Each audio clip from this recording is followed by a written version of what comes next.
আসসালামু আলাইকুম। Hello everyone.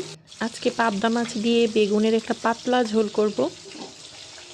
আর এই উইন্টারে কিন্তু বেগুনটা বেশি টেস্টি হয়। নতুন নতুন বেগুন ওঠে, মোটা মোটা বেগুন রান্না করলে খুবই টেস্ট লাগে। আর বেগুনের কিন্তু প্রচুর গুণাগুণ, শরীরের জন্য খুবই ভালো।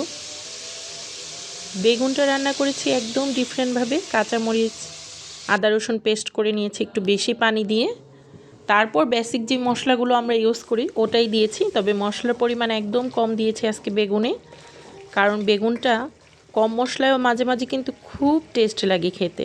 বেশি মশলায় বেগুনও প্রচুর টেস্ট হয়, তবে আজকে ভালোভাবে কষিয়ে মোটা মোটা করে বেগুন, টমেটো, গাজর একটা ছিল আমি দিয়ে দিয়েছি। বেগুনটাকে কষিয়ে নিয়েছি ভালোভাবে 3-4 বার। সুন্দর করে কষানোর মধ্যেই বেগুন এবং আলু একদম সিদ্ধ হয়ে গিয়েছে। আর এই রান্নাটা কাঁচামরিচ ব্লেন্ডার করে দেওয়ার কারণে একদম ডিফারেন্ট টেস্ট আসবে। মনে হবে এমনি এমনি তরকারিটা খেয়ে নিই, এত ভালো লাগে। আর দেশি টমেটো তো থাকছেই, দেশি টমেটোতে তরকারির আরও বেশি টেস্ট দ্বিগুণ হয়ে যায়।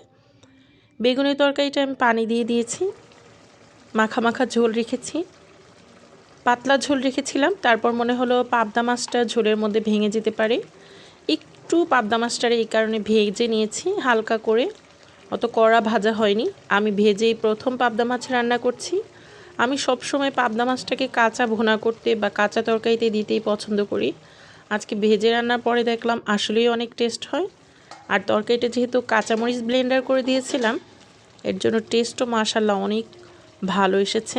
তোমরা মাঝে মাঝে এভাবে কাঁচামরিচ ব্লেন্ডার করে দিয়ে তরকারি রান্না করে দেখতে পারো, ফ্লেভারটা খুবই ভালো আসবে এবং খেতেও মাশাআল্লাহ অনেক টেস্ট।